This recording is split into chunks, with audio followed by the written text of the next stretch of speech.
Hello there, ladies and gentlemen, and welcome to another episode of CookieCast. Today on CookieCast, it's the football podcast, and we're a man down. We're playing with one less man, which is bad for football teams. Is it bad for the podcast? Listen or watch to find out who's missing, and maybe even find out why. We've got live on the ground, boots on the ground football reporting, so there's that. And everything that you could possibly want from a football podcast about three specific teams. Before we get started, please do consider like, share, subscribe and comment. Drop any reviews you want to drop. And if you've got a football fan in your life, send them this podcast and they might thank you for it. Right, let's get started. Here we go. This is CookieCast Football Podcast.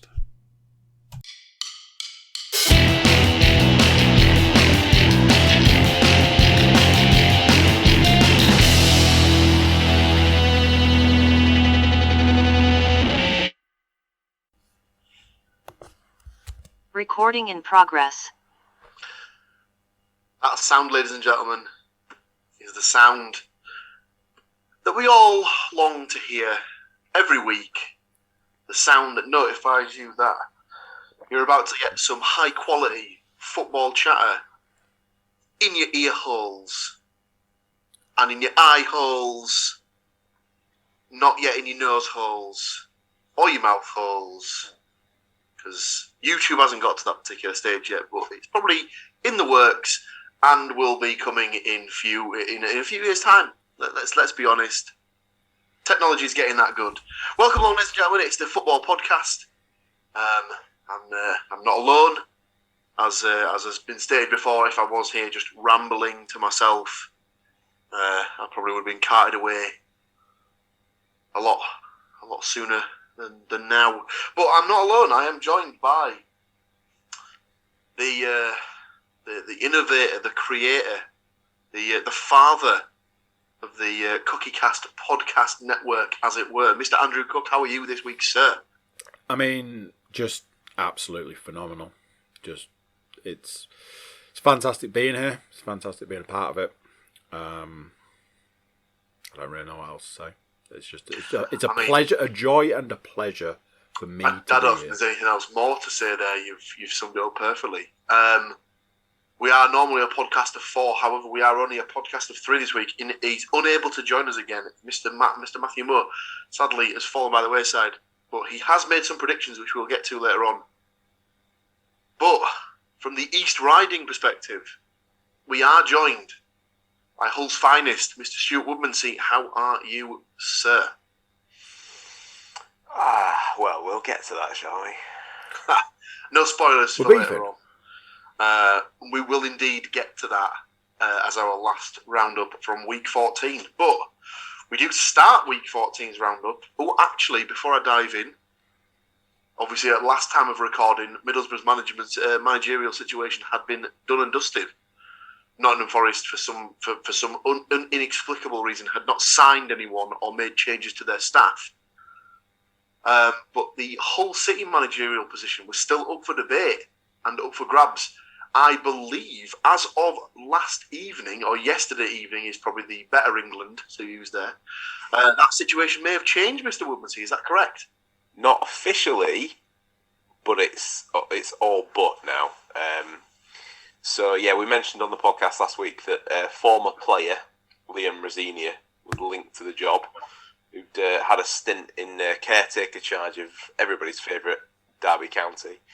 But, yeah, he was in attendance for the Hull Borough game, sat pictured with the owner. So, as we know from previous negotiations, that clearly means that he won't be signing anything and we'll just have to start looking again next week. But no, in all seriousness, it does look like it's going to be Liam Rosenior. I kind of said what I had to say last week on that one. Suck it and see, for want of a better expression. Yeah, I mean, I don't think it can be that bad. Obviously, he's got connections in the game. Obviously, he must be a well thought of coach. Obviously, if Mr. Rooney was taking him with him wherever he was going and whatnot, but yeah, I mean, everyone's got to start somewhere. So, well, I think it was at Derby. When he was at Derby, he was coaching some of the younger setup, and when Rooney went in as manager, I think Rooney promoted him to assistant. So, this is the man, as in Rooney, that then managed, was it 1 or 2 teams before clearing off to America?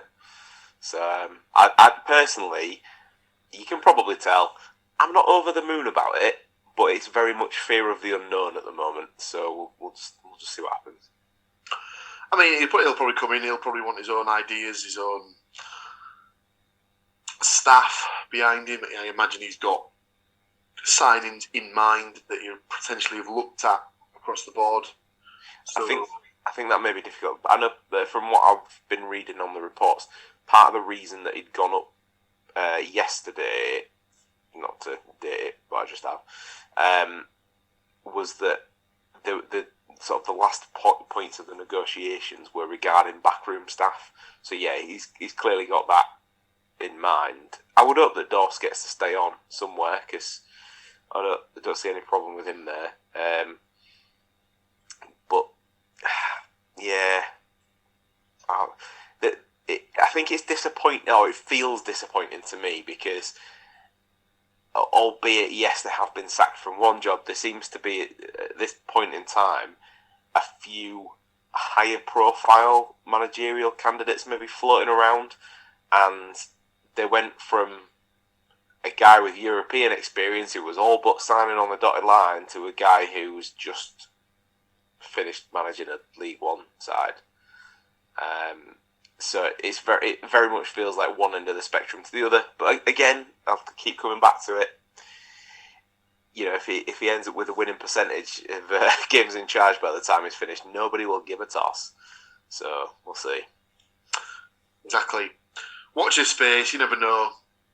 Could be the greatest thing that ever happened to him. I'm pretty sure when Aberdeen or whoever it was, St Mirren, appointed a little-known, manager who'd come up through the sort of the Scottish lower divisions, and he'd never had a position in before, and look what he went on to achieve. Everyone's favourite Jock McTavish, ladies and gentlemen. I mean, no, obviously that was Mr. Alex Ferguson. Everyone has to start somewhere, ladies and gentlemen. So why can't this be the start of Liam Rosenior getting Hull back to the big time? And speaking of Hull, that is where we start Week 14's predictions from last week. So we had Hull City taking on Blackburn Rovers. Going into this game, Blackburn had not drawn all season. They have either won or lost all of their games they have played so far. Did they manage to break that streak in this game, Mr. Woodmansey? No, they didn't break it. They won. So it finished Hull 0, Blackburn Rovers 1, and the guy's name, pronunciation-wise, could not be more appropriate for how I feel about the whole situation. But I'm not going to read it in that style. It was the match report was pretty damning from Sky, saying that they lacked imagination and strength of mind to land a glove on their well-organised opponents. Hull had 7 shots all game, and 0 of them were on target. Blackburn, just the 14. It's like, oh no. So yeah, it's pretty bad. But yeah, 1-0 to Blackburn. It finished with a goal in the 15th minute for Smodics.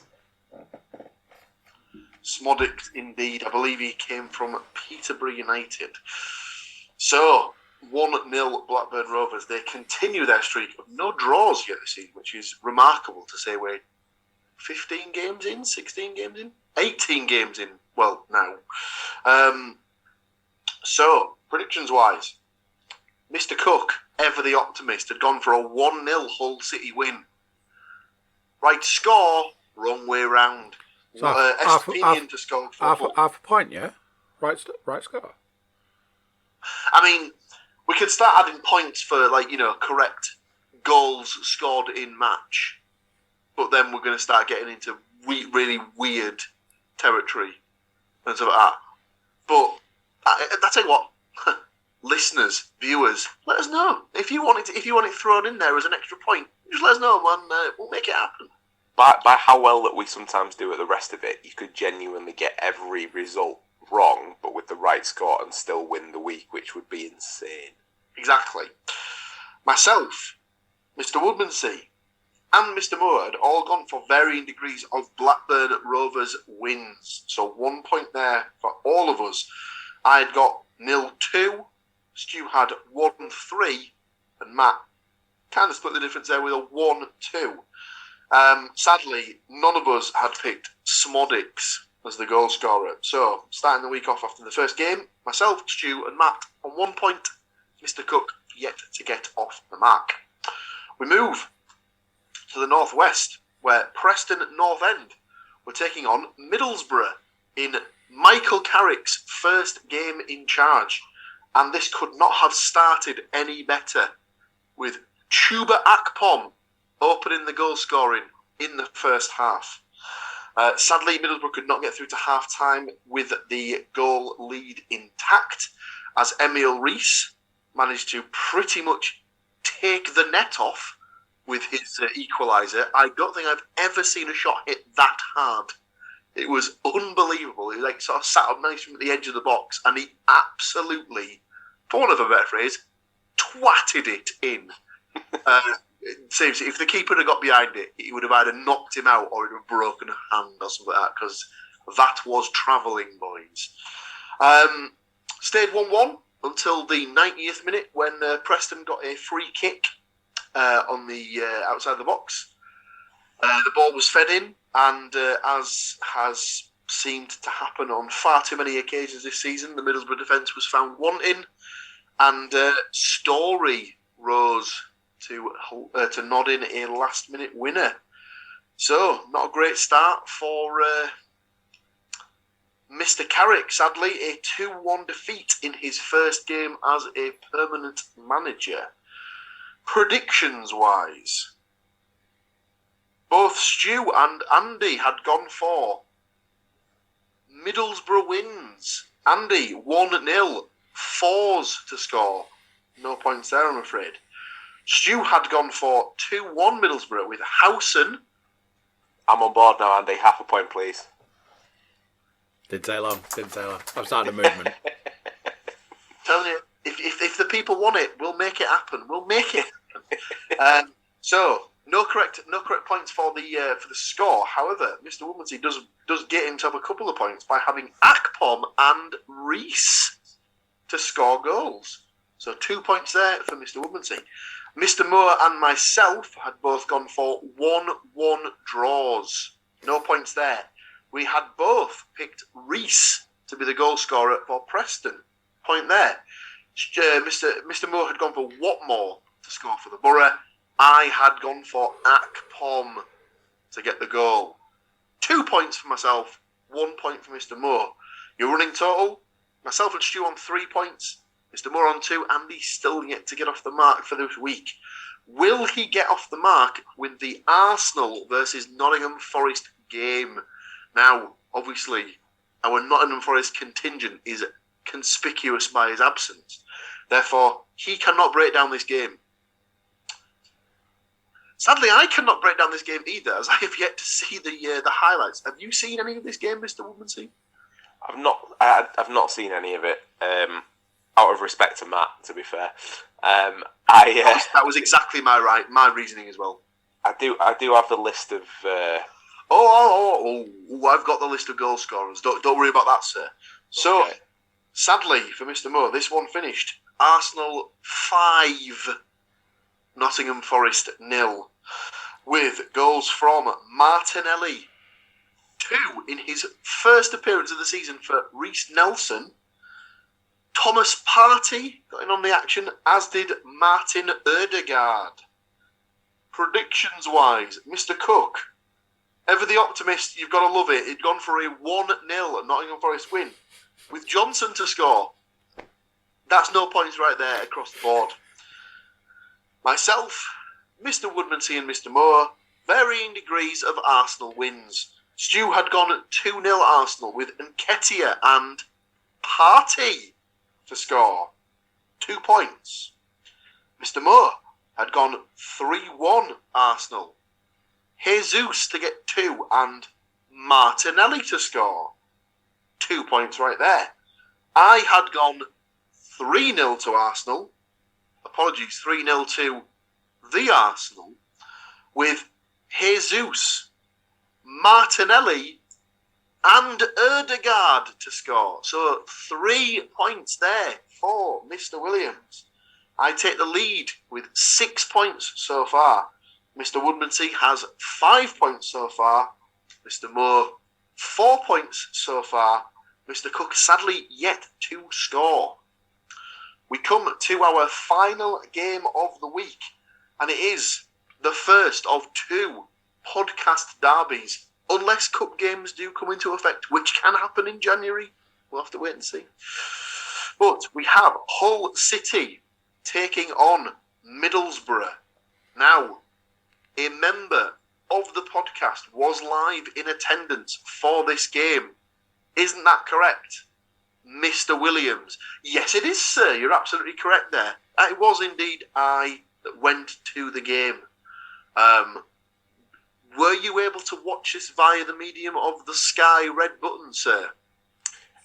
No, and I would like to take this opportunity just to drop in a little mention for the NFL podcast on the CookieCast network. So get yourself along. You might work out what I was doing at said point in time. So, the game. First 20 minutes or so, you could pretty much tell why these 2 teams are around the bottom of the table, as this was awful. The game came into life around the sort of the 30-minute mark when Chuba Akpom opened the scoring against his former team. He did choose to not celebrate, which is a customary these days.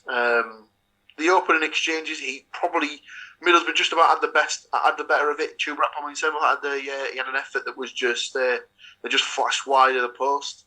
Probably should have done a bit better with it. Really, I ideally should have scored.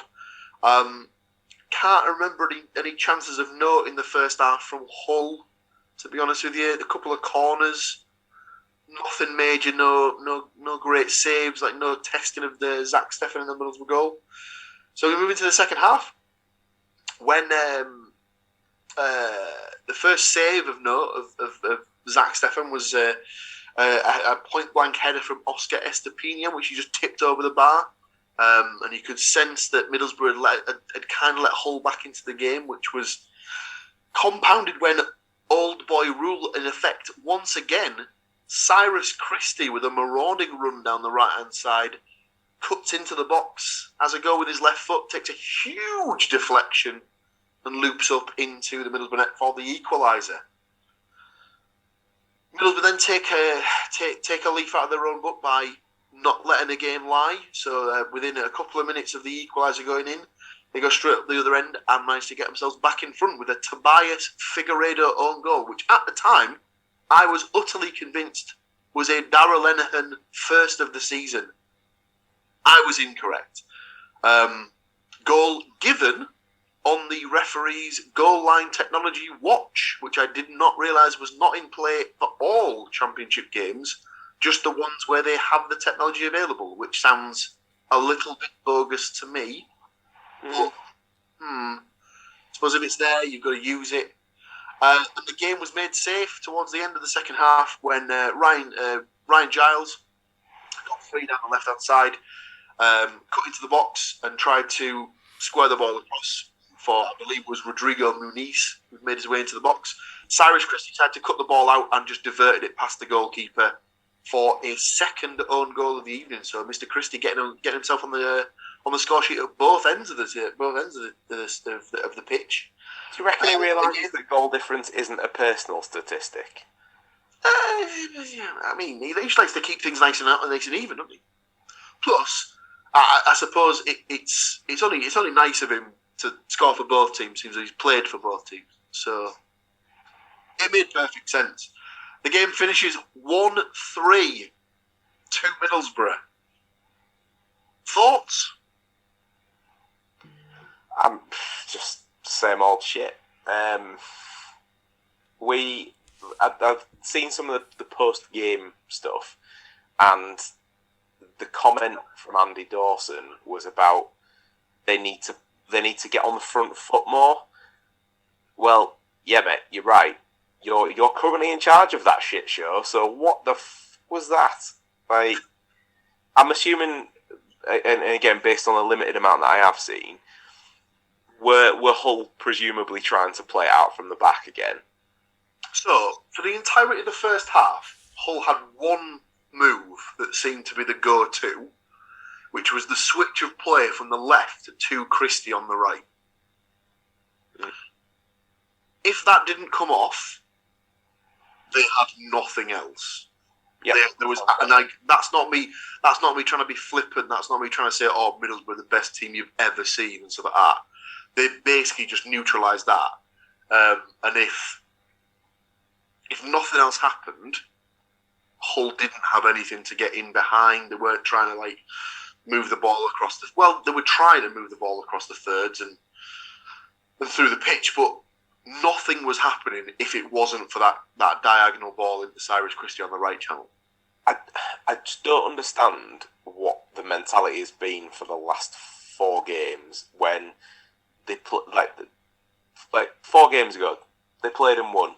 They were playing when they beat Rotherham 4-2. He'd taken Figueiredo out of the team. Granted, he did play a little bit, I think, of the Rotherham game, but they predominantly taking him out of the team, and this passing out from the back nonsense seemed to stop. And they've brought him back into the side for the last 2 games and lost. And I'm aware it's not entirely his fault, but the pace of getting the ball from the back line up through the ranks seems to dramatically slow whenever he's on the pitch. And the other thing that I couldn't get my head around when I seen the lineup announced for the Middlesbrough game, what's Louis Coyle done? Has he blocked somebody in in the car park at training or something, and not moved his car? It's club captain. Not really for me. He's never going to be the best player on the pitch, but he puts an absolute shift in, and again he's seemingly been missing for the last couple of games. I know he came on from the bench, but there's been some really questionable choices, I think, in the last 2 games. I must admit, I think you're getting yourself into dangerous territory if you're ever saying that your captain's undroppable. I don't have any problem with the captain missing games, but if you're bringing him on because obviously you've seen that something's gone wrong that you think he can fix, is that not an admission that he probably should have started the game? Because the only reason I could think that he maybe didn't start is they're saving him for the weekend, but then that all goes out the window when you bring him on with half an hour left to go. Or in fact, it was 40 minutes. I think maybe now, 35. I think the change was made in about the 55th minute, from what I can remember. And yeah, I mean, again, this might be me just remembering the game in a very positive light because obviously Borough got the win. But at no point up until the first goal went in, it was pretty evenly matched and it was poor. It was a very, very poor game. A lot of misplaced passes. There was a bit of a downpour for about a 5 or 10 minute period in that first sort of opening 20-25 minutes. I don't know if the surface maybe got a little bit slippery and ball was skidding off and stuff like that. So it was hard for the players to get the ball under control and things like that. But an awful lot of misplaced passes. People not hitting the first man. There was a couple of tackles that were being shirked as well, to be honest with you. That did not go down well in the Borough end. Riley McGree, probably the main culprit on that one. He definitely pulled out of at least a couple of challenges where you could argue that he was the favourite to win the ball. And I don't know if that's just because he either didn't think he was going to make the ball, or what's more likely, he's thinking, World Cup starts in 2 weeks. Don't really want to take a risk of getting injured here. Don't know if Australia are going to qualify for the World Cup, if I'm being honest. I mean, you never want to sort of think that players are going into a game thinking, don't really want to get injured, so I'm not going to put in the effort. But it definitely had that feel to it at times. Yeah, like I said to you in a text yesterday, if I was a Hull fan, I'd be concerned, as it felt to me that they'd gone into the game almost happy to let Borough play as the home side and dictate the sort of the tempo of the play and try and play on the break. And as a home side, you can only do that a couple of times a season, because if you start doing that, the fans are going to turn on you pretty quick.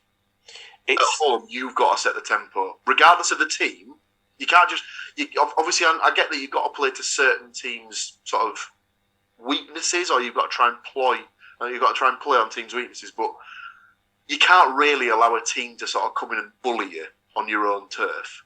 It's one of them. You're going to come up against teams that are going to play you off the park, though, whether it's home or away.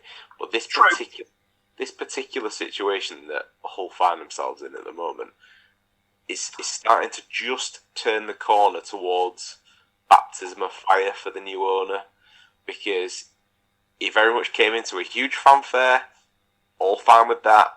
Obviously, the issues with the previous regime are well documented on historical episodes of this here podcast. But it was very much like, oh, look at me, I've got all this money, here I come. Oh, by the way, yeah, my mate's now the boss. Cool. And because I played champ manager and I like football in Turkey, I'm going to bring all these players who've once been to Turkey on holiday. And it's not worked. Like, there's got to come a point very soon where, and you know, maybe something that rhymes with Manuary Bansfair Indo, where he needs to put this right, because if he doesn't, and it's going to cost him because of his mistakes in the past, but if he doesn't put it right, he's effectively spent all that money on a team that are going to be flirting with League One again. Yes, they're 3 points above the relegation zone at the moment, but when there's still half a season to go, 3 points is not comfortable. But then the entire league as well is still pretty tight on the basis of there's 9 points separating something like 6th and 20th. Yeah. So, as it stands, Middlesbrough are only 8 points off the playoffs. Obviously, there's a round of games. Obviously, as Stu said earlier, not to date the podcast and give away the show you how the sausage is made, so to speak. But we are recording this as some fixtures are taking place in the Championship this evening. So, as it stands, Middlesbrough are only 8 points off the playoffs. I mean, listen, it's the Championship.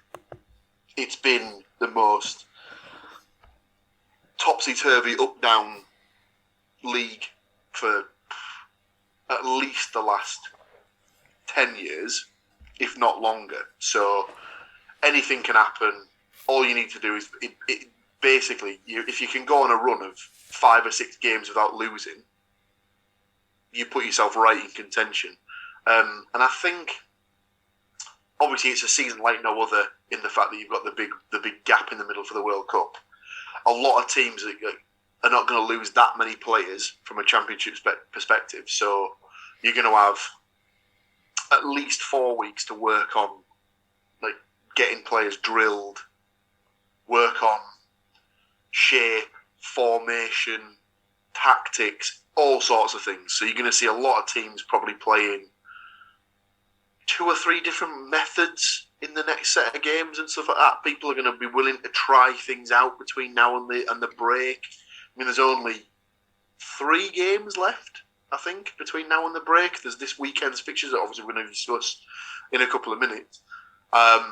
The midweek games, and then the following weekend on the 12th of November is the last set of fixtures before the World Cup is due to start. So wouldn't surprise me if you see a couple of teams thinking, right, let's try 3 at the back, or let's drop the 3 at the back and give 2 a go, and go back to a flat back form. But long way to go. That's all I'll say.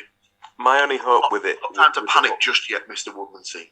Well, my only hope with the managerial situation is that it seems to be getting resolved at least one way or another, and that period of time is spent well, because at the moment we could train for 4 weeks solid, and without the direction there,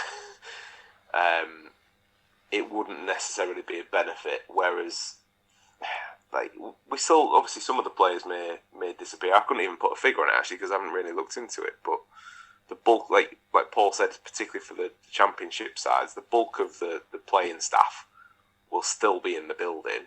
You're not telling me that because they've got that break that actually some of them will definitely get time off. But I don't know, if it was me, I'd be thinking about doing the old perfect time for the warm weather training camp, I think. Well, I know that Borough have arranged a Borough have arranged a friendly against Hibernian for pretty much slap bang in the middle, from what I can remember. So wouldn't surprise me if Hull had sorted out a couple of fixtures against teams to keep themselves sharp and that. But I would not be surprised if you see a lot of people that go and do these warm weather trainings, to be honest with you, to sort of keep the muscles like up to speed. Yeah. The only problem with what you just said is that you said that it's to keep themselves sharp. They have to get sharp in the beginning. Well, yes, that's also true. So, just to tie up week 14 with a nice little neat bow, we had varying different sets of predictions. Stu had gone for a 1-0 Hull win with Estepinian to score the goal. Sadly, no points there. Myself, Matt and Andy all wanted podcast harmony and had gone for varying different draws. Matt and Andy both with a 1-1 draw. Estepinian and Crooks for Matt, no points there. Longman for Andy. And Akpom. He's done it, ladies and gentlemen. He's off the mark. He's got himself a point for the week.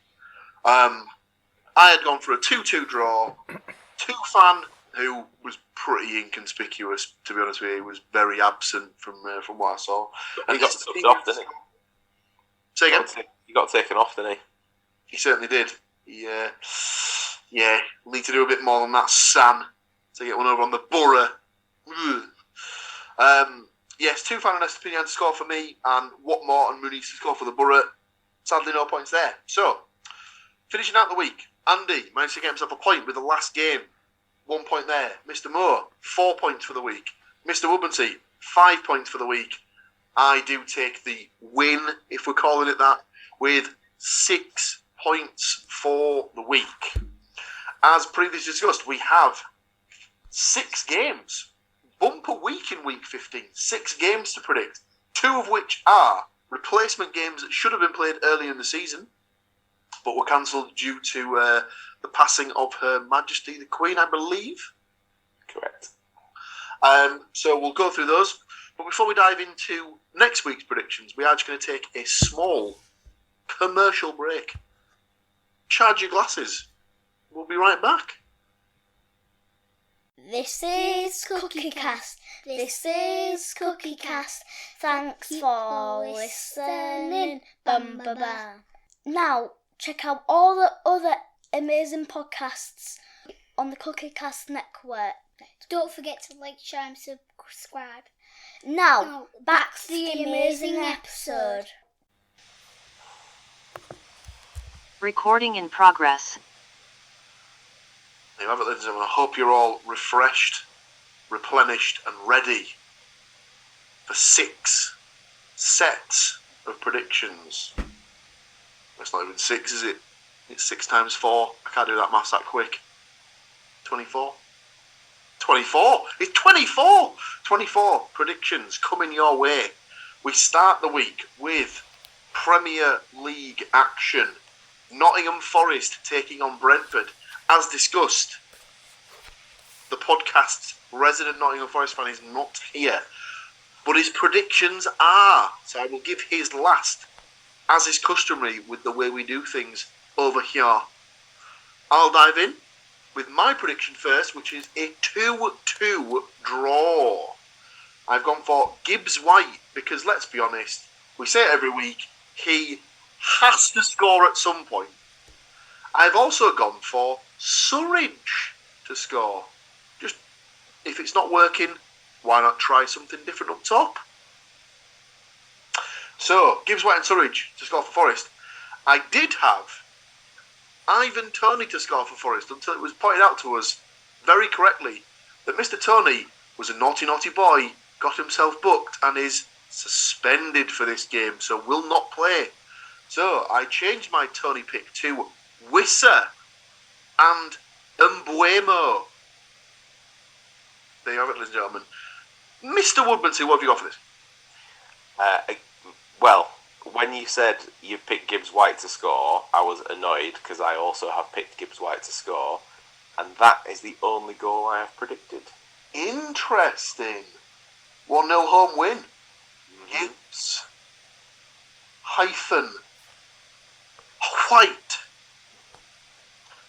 Mr. Cook, what have you got for this one? I have a 1-1 draw. I see that everlasting faith in Nottingham Forest is starting to wane, eh? A little. I've just realised, how have we got past one of our teams getting tanked and Paul not pulling out a 0-0 prediction for the next game? Surely that's like in the rule book by now. I mean, we've got 6 games here, Stu.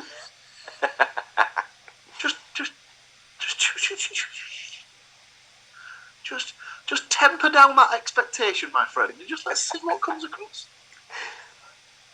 Your goal scorers, please.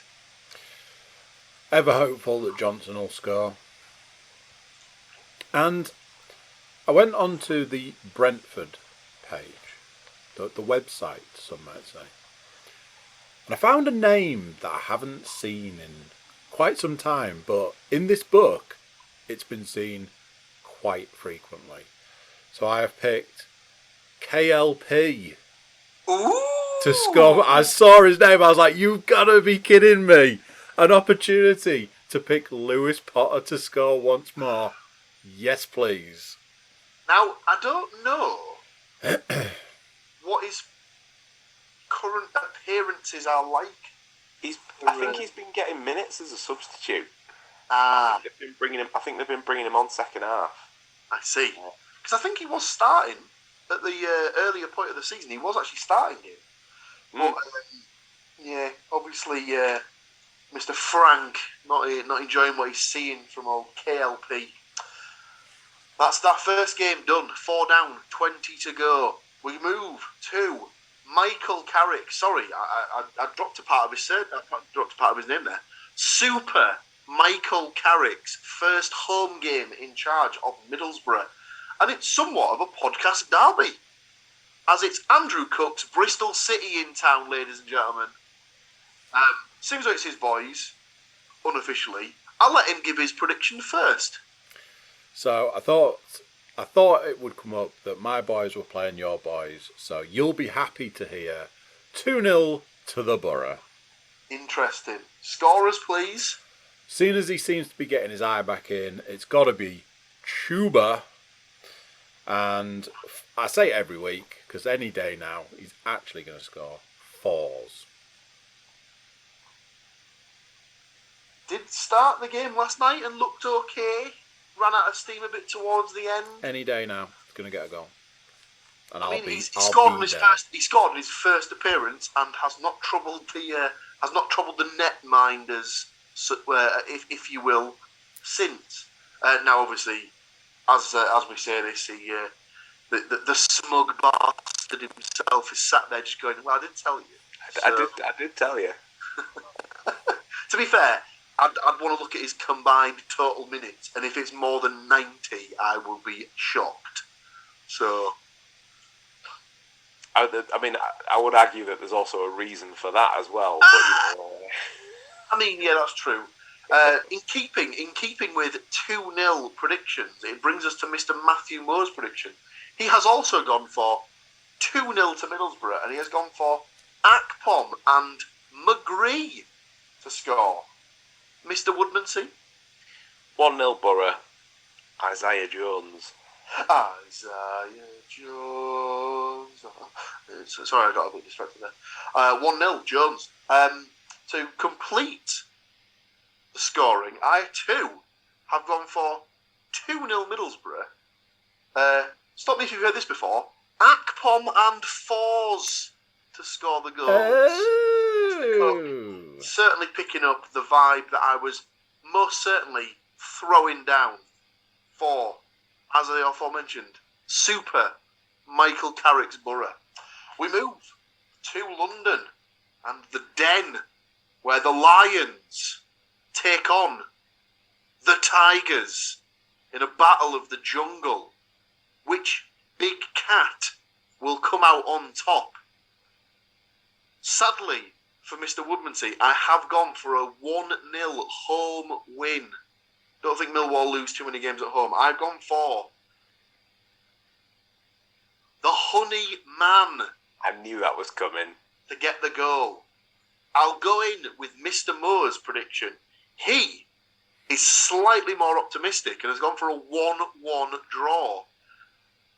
And it's inevitable, ladies and gentlemen. It's the battle of the men. It's the Honey versus the Long in a man derby. Honeyman to score for Millwall. Longman to score for Hull. Mr. Cook.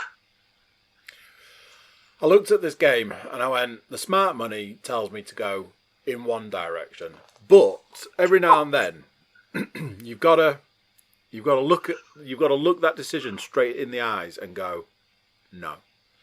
You got to sack up, man. So 1-0 to Hull. Woo-hoo-hoo.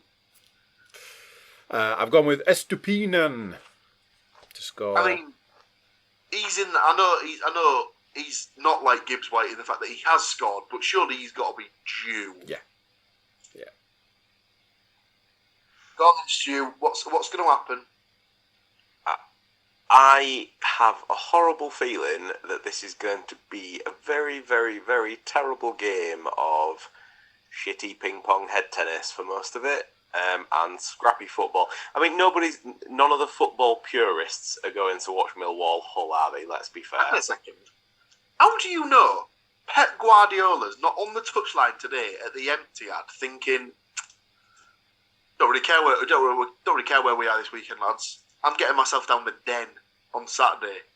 I want to see how these boys do it. Or don't, maybe the appropriate phrasing. But neither team are seemingly amazing at keeping clean sheets. So I've gone for a 2-2 draw. And that's more an optimism than anything else. Goal scorers, please. So I've gone for Bradshaw and Vogelsammer. Bless you. What was that? You have to. No, I asked for 2 goal scorers, not you to say one and then basically just implode. Yeah. So Bradshaw is B-R-A-D. Oh, trust me, mate. I've been watching the wrestling for a long time. I know how to spell Bradshaw. No, but I spell Bradshaw differently when it's wrestling. Anyway, it's just 3 letters. Anyway, it's Vogelsammer, so it's V-O-G-L. Oh no, I put it in the wrong place. Damn it. Sammer. V-O-G-E-L. No, V-O-G-L. Vogelsammer. Yep. Almost definitely not spelled or pronounced the way it should be. No, on both of our accounts. Your goal scorers for Hull. Longman. And the Doherty.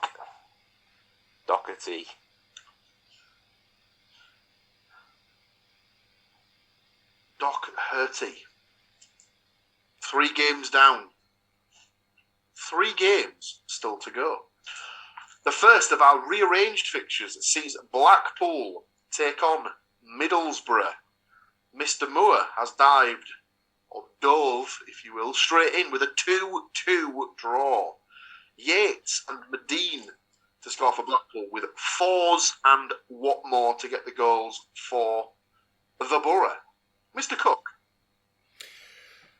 almost very similar to Mr. Moore there. I've gone with a 1-1 draw. Yeah. I have also gone for Yates to score for Blackpool, and I did have to head over to the Middlesbrough football website to just refresh myself with who is in and who is out these days. I saw a name I haven't seen in a little while. I was like, yeah, why not? So I've gone with Hoppy. Oh, I toyed with the idea of picking that particular gentleman, but hasn't had a look in the previous 2 games under Mr. Carrick, so I would be surprised, but you never know. Mr. Woodmansey. Also, same result for me, 1-1. I've gone for McGree for the Borough, if he can be asked before the World Cup, as you insinuated earlier. And Medine for Blackpool. Medine. I've gone optimistic. 2 out of the last 3 away games, big away wins. I've gone for a similar sort of score on this one. I've gone for a 1-2, 2-1. I think. Hopefully, if they can keep this sort of the good run going, obviously, hopefully get a nice home win against Bristol City the weekend, keep the momentum going. Ideally, not lose any more games between now and the start of the World Cup, where they get that little break. Carrick can really get them down and really work on them for like shape, tactics, how he wants them to play. So I've gone for Yates to score for Blackpool, Muniz and Crooks to score for the Borough. Crooks seemingly back from his hernia issue. Don't know if he's had surgery that's fixed it, but strangely enough, Middlesbrough, one of apparently only two sides to not have an away clean sheet yet in the Championship this season. Interesting. The second of our rearranged fixtures takes us to Wales, where Cardiff City take on Hull City. And Mr. Woodmansey was saying, why have you not picked a 0-0? Why have you not gone for a 0-0? Well, here's your 0-0, Stu. Are you happy? Are you happy now? Mr. Moore has picked a 1-0 Cardiff win with O'Dowda to score the goal. Mr. Cook, what have you gone for, sir? Take Matt's score and flip it. So I've got 1-0 to Hull, and the longest man there has ever been, Mr. Longman, to score. He may not have been dipped in honey, but he certainly is long. Go on, Stu. How's this one going to go down? I optimistically have also agreed with Andy in the scoreline. So it's the sort of thing that we would do where we'd spend 2 or 3 games where we should be getting more out of it and not. And then I reckon Cardiff haven't been that bad of late. So yeah, exactly the sort of thing we'd do and go and get a result. So I've gone for Pelkas because he's due as well. So another one I was kind of looking forward to seeing last night, and then he was on the bench. So I believe Andy Dawson was just like, bollocks to you, mate. Don't care what you want. I'm going to give you what I want. Need to remember that he was a defender, very defensive-minded, and then quite happily got 2 of his defenders to score goals for you. So, you're welcome. I don't know if he's like... I know his brother was certainly born there, but I don't know if Andy Dawson was born in Middlesbrough. It's like Northallerton, isn't it? Yeah, that's it. Sorry, not Middlesbrough. But yes, Michael Dawson was born in Northallerton, so that's pretty much the borough. So, obviously, through the game, it's obvious. Our last game of the week takes us into the Carabao Cup for the second or possibly even third time this season. It is the third team because it's the third round, where Nottingham Forest take on Tottenham Hotspur. I have gone for a 1-3. I think this will be the end of Nottingham Forest's journey in the Cup. Mr. Cook has a question. Can I attempt to guess what Matt has predicted? Yeah. Is it 5-0? It is not 5-0. Okay. Just check. What, to Forest? No. No, it is not 5-0 to Forest or 5-0 to Spurs. Okay. But we will come to his prediction at the end. So I've gone for 1-3. I've gone for Dennis to score for Forest. I've then gone for Mora, Heel, and Spence to score for Spurs. Mr. Woodmansey. 1-2. A Wonyi to score for Forest. A Wonyi. And Son and Højbjerg. Hodgebjerg. Surely, like, if it is a cup game, whatever, then surely Son's going to be trying to get his eye in because his season's not exactly been amazing. So I mean, it's for me, it's not even a game that you play him in, surely. Don't risk him. Keep him for the league games. They've got a break coming up. Well, that's true, I suppose. Mr. Cook. So, I seem to remember a little while ago, Nottingham Forest going up against a bigger club, a bigger team, a name I can't quite recall right now, and sticking one on them. So, in keeping with the spirit, I've gone with a 1-0 Forest win. Lovely. You gotta love it. And people say the spirit of the cup's dead. I mean, they've never once said that about the League Cup because, I don't think the spirit of the League Cup was ever alive and kicking. Although, in a year's time, or just over a year's time, it will be 20 years since Middlesbrough won that very same trophy. So, where the hell has that gone? Your goal scorer? I was pleased when you rolled this person out earlier, but Surridge. Ah, lovely. So, Mr. Moore agrees with you in that he's picked Surridge to score for Forest. That's where the comparison ends, Adley, as he's also gone for three. He's gone for 3 Spurs goals. Again, like me, he also thinks that Spence is going to score. He also thinks that Mora is going to score, and he's picked, like Stu, a defensive midfielder to score as well with Bentancur. That, ladies and gentlemen, is your 24 picks for week 15, done and dusted. Gentlemen, do you have anything further to add? No, it's been a very dire week. I did mean to bring something down as a very visual aid for this week's podcast, but unfortunately I have left it upstairs. So we shall maybe keep that powder dry for another week. Indeed. Well then, all that's left to do is just to thank these 2 lovely gentlemen for joining me on the roller coaster ride that is the football world, and I'll just leave you with these immortal words that were heard long and proud in the MKM Stadium last night, and that is, we've got Super Michael Carrick. He knows exactly what we need. It's Dale Fry at the back, Tuba in attack, the Boroughs going to the Premier League. Join us again next week, ladies and gentlemen. Bye. So there you go. What do you think of that? Another one done. Another week of games gone.